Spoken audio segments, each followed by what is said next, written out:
Hi guys, so what's up once again and welcome back to my channel. So ngayong araw na to, i-restore natin yung sinasabi ko sa inyo na tank natin ngayon para lagyan natin siya ng bagong isa. So guys, tara, samahan niyo ako habang nililinis natin at lagyan natin ng tubig para makondisyon na yung tank natin ngayon. So let's go!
The next day. At guys, good morning. Natapos na rin natin kahapon ang paglilinis noong ating 45 gallon tank at ito na siya ngayon. Malinis na yung kanyang sump-tank. Tapos malinis na rin yung tangke. And nilagyan na rin natin siya ng mga halaman. Hornwort, meron ding hornwort, tsaka yung jungle ballisteria. Ito jungle ballisteria yan. Tapos, finish na rin natin yung water by putting mga fish wagtail na platy. So nilagyan na natin yan para i-test. Para in preparation bukas sa pagkuha natin ng isdang ilalagay natin talaga dyan. Pero hahaluin pa rin natin sila ng mga ibang fish. So bukas malalaman natin kung anong fish ang ilalagay natin dito sa ating tangke. And let's just wait para doon sa conditioning noong tank natin. Nilagyan ko na rin pala to ng methylene blue. So ayun guys, update ko kayo tomorrow kapag kukuhanin na natin yung isda na ilalagay natin for this one. So guys, let's wait for that update. Sama ka? Sama ka, Jarel? Yes. Will buy fish? Yes. Bis na! Teacher, ano? Andi. Bilis. Teacher lang na. So guys, ngayon na pala natin kukuhanin yung isda na ilalagay natin para doon sa ating aquarium na ni-revive. Susunduin natin si kuya muna tapos pupunta tayo doon sa bilihan ng isda. Dapat magmumotor lang ako ngayon. Kaso, dahil sasama daw yung dalawa, si Mami tsaka si Jorel, kaya ngayon magkokotse tayo. So, sunduin muna natin si kuya para makuha na yung isda na ilalagay natin sa aquarium. So, dito na tayo sa school ni kuya at kasama nga pala namin si Are we gonna go Si back Jarel, to school? There, kuya is there. Kuya! Kuya! Kuya! Ayan na si kuya. Oh, may aso, may aso. Ayan si kuya, oh. Excited na yan. Si mami. Ayan na si kuya. Sige na. So, guys, nandito na tayo sa pipick up natin ng isda. Ayan na si kuya. Excited na yan. At nandito yung dalawa nating kasama pa. Dito lang yan sa may sunshine. Ay, hindi na nahabol. Oh, kuya mo. May aso, sige. Kuya. Sige.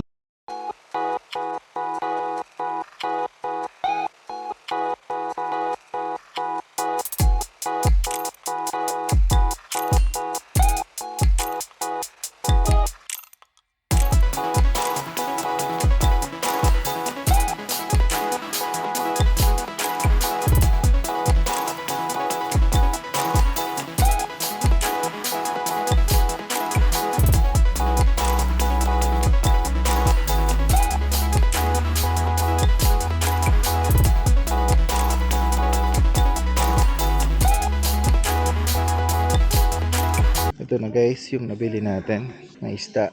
At lalagyan na natin siya aquarium pero acclimate na muna natin siya. Acclimate muna natin siya dito.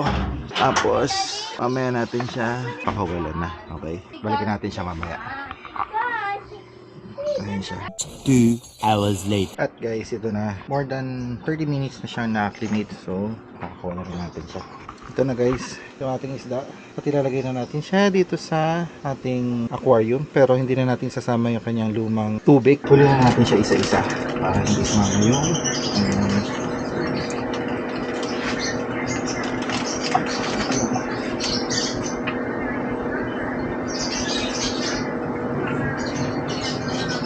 welcome to your new home.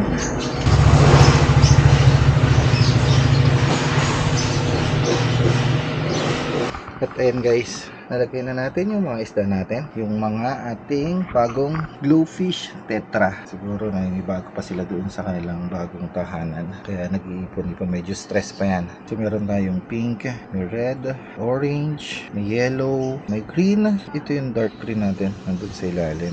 Purple, ayun, may blue, may black, may white din. Tapos nandito na rin pala yung white. Nandito rin pala yung ating mga platy, wagtail. Sama-sama na sila dyan. Buhay na yung ating bago aquarium.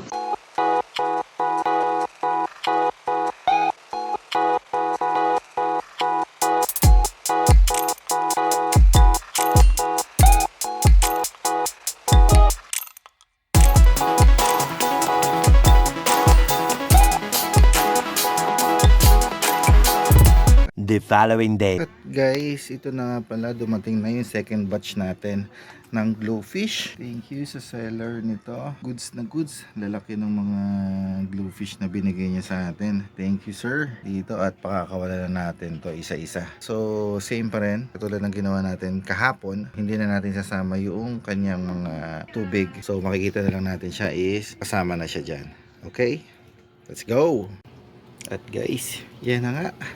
Nailagay na natin yung ating ibang Glowfish Tetra dito, kaya mas maganda na ngayon yung setup ng ating aquarium. Kita nyo naman, mas makulay na siya, tsaka mas marami. Mas maganda siya pag mas marami. Isa dun sa kahapon, kakaunti lang, parang 15 pieces. Ngayon, dinagdagan natin siya ng 20 pieces. So, all in all, nasa 35 na Glow Tetra na siya. Kita nyo na mas maganda na yung nakikita natin sa aquarium natin ngayon. Mas makulay, tsaka mas buhay na yung ating newly restored aquarium. So yan guys, salamat sa mga tumulong, sa mga supplier na nakuha na natin itong mga Glowfish Tetra. At ito na guys, yung ating mga bagong isda. Ang maganda ng part dito yung papakainin mo sila, kasi sarap silang pakainin.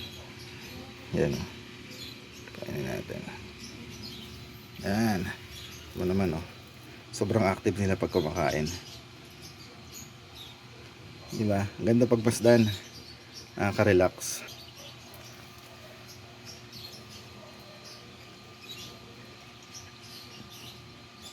Pati mga muli nakipag-agawan na din sa kanila.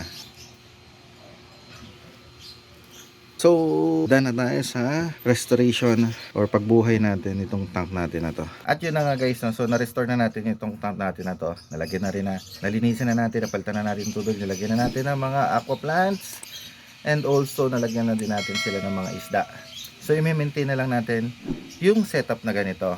And next thing gagawin natin is itong isa pang 45 gallon tank natin. Yan sa likod. Ayan.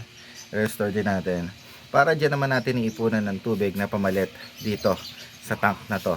So, yun guys. Shoutout na rin nga pala kay Creek Cavite doon sa pagsusupply noong second batch natin ng mga Bluefish Tetra. And also kay Bry and Kai Aquatic Shop na nakalocated dito sa May Sunshine, F. De Castro.